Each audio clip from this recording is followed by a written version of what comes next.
So today I'm here with Rosianna because she seemed like the perfect person for this video. This has been requested quite a lot. It's one of the biggest questions I get from people usually, and it is how to get started with classics. We both studied literature. I did British Lit, and what did you do? I did English with study in North America, so that was a mix of English language literature from around the world. Most of my first year was actually English, and a lot of it was past and present, so it was very much like the canon you just would read through. Today we're going to talk a little bit about classics and how we feel about them and about reading them, and then we're going to recommend some easy starter classics. If they absolutely terrify you, these are good ones to get started with. There's quite a lot of classic shaming that happens in the world where people are just like, I can't believe you haven't read that. I get quite a lot of like, how dare you call yourself a literature student? Like, you did a degree but you haven't read this and this and this. You haven't read Proust. Like, how can you be a person?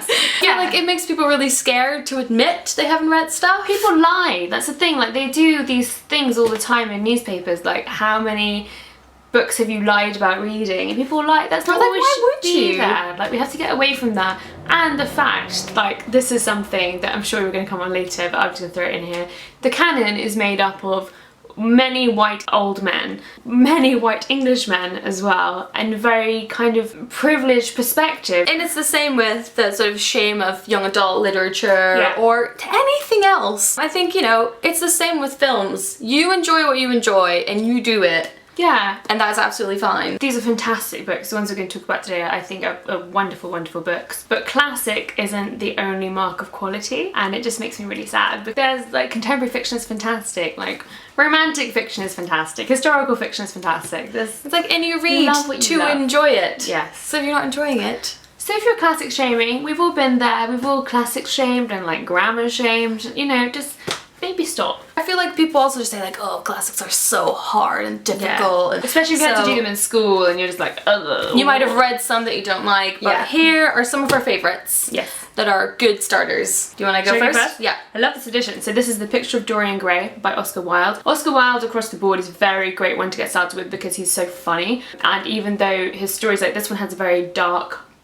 side about a man who does not age, I'll just put it like that. There's a lot of satire, there's a darkness to it, but there's the humour throughout this and throughout things like the importance of being earnest. I think plays are another one that people get really freaked out by. As sort of English as a second language speaker, I found the importance of being earnest quite tricky the first time. Okay. It took me a while to get the jokes. I did a lot of sort of, I could read the text, but I couldn't quite get to the jokes. Well, Oscar Wilde is a lot about language play, and I think that that's kind of one of the biggest strengths. But I think with all the classics, like, read them twice. I think reading them twice, I mean, it's harder, some of them are longer than others, but reading them twice means you get so much more out of it, and it's fantastic. I'm going to start with this one because this was a really pleasant surprise for me. I had to read it for university, and it's Frankenstein by Mary Shelley. This is one that everyone thinks they know the story because you've seen some sort of adaptation or you've seen cartoons of it, or you really don't know. It's actually really beautiful and really moving. I feel like it's really atmospheric. It's set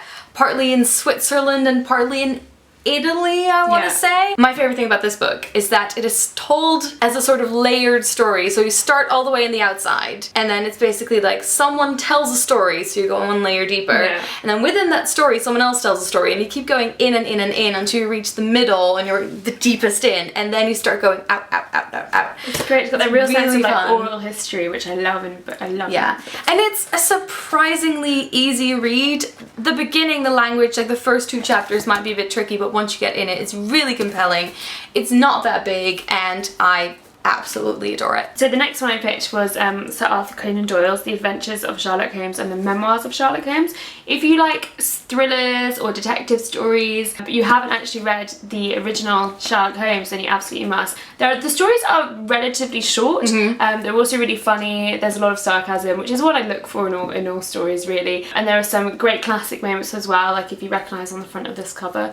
I think that mysteries are a really way into a lot of great classic fiction. If you've already seen adaptations, you know where the context is, you know the characters, and it's short. And so you can read it bit by bit, really easy way into it. But there's also like lots of little fun surprises and things that you didn't expect to hear about Sherlock. If you've seen the Sherlock TV show, there's so many little very specific references you would only get if you've just read the book. That's actually a big part of why I like the programme, is because it's clearly rich with all these like it's made geeky by references. fans. We're going to Jane Austen. Everyone always recommends Pride and Prejudice. I want to do Sense and Sensibility. It's one of the first Jane Austens I read. This to me is so relatable, and this more than anything made me realize how much it is like a soap opera and how much it still applies to everyday life. Stuff that people still go to. I recently recommended this as a post-breakup book. Oh, that's really as sort of like you can go through like all the disappointments and all the sort of all the different emotions. Every sort of situation you could have possibly been in is in this book,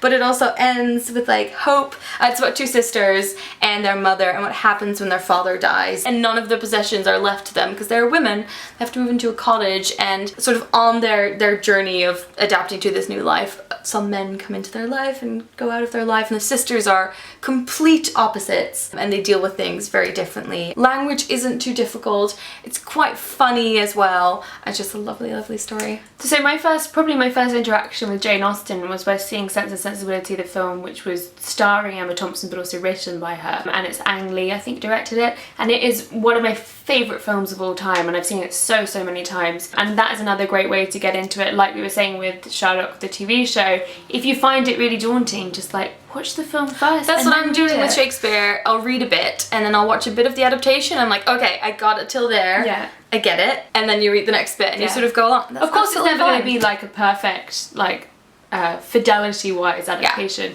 but that mood of it and that feeling of it and the language as well, I think it's really helpful to get like the rhythm of it. My next choice, my final choice, is Alice's Adventures in Wonderland and Through the Looking Glass by Lewis Carroll. Chances are, again, you know the story, you might have seen the Disney film, you might have seen one of the many other films, you might have seen a play, but the actual language play and the structure of this as well, so much fun, fascinating and so interesting, and it's broken up constantly with little rhymes and poems. Any kind of edition you have that has the original illustrations by Tenniel, they're fantastic and they're so weird. My final one, and the final one of this video, is, again, it looks a bit daunting, don't be scared, Jane Eyre. I think this is one of those books that I had the same experience as a lot of people had. You start reading it and you go, this is not as tricky as I thought it was going to be. The writing is surprisingly sort of kind of easy to get. I will say that it took me, I tried to read it I think when I was 12 or 13, and I had to give it like a year and then try again because I was just so, I would get into like 20 or 30 pages and I was like, I can't. Well, I sort of compared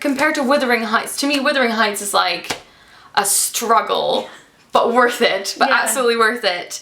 And comparing this to Wuthering Heights, this is a lot easier going. The story flows really well. There's so many beautiful quotes. And if you find yourself enjoying that one, then read White Sargasso Sea directly afterwards. Yes. Such a good reading experience. Oh my gosh, when I first read them side by side. So White Sargasso Sea is a retelling of Jane Eyre in many ways from the perspective of one of the characters who doesn't get as much of a voice, and she's kind of given a voice by Rhys, and it's just, it's such a fantastic book, and that's the kind of a modern classic, I guess, as it were. Classics, we love them. I hope this has encouraged you to read some classics. If you still don't want to read classics, totally cool. If you do want to get into them, here's a good selection. If you have some good suggestions for easy British classics, we might do an American version of this at some point. But leave them in the comments. If you've had a particularly eye-opening experience with the classic, I'd love to hear about it as well. Go check out Rosianna's channel, youtube.com/Rosianna. My eyes. She talks about books. She talks about lots of other things as well. Thanks for having me.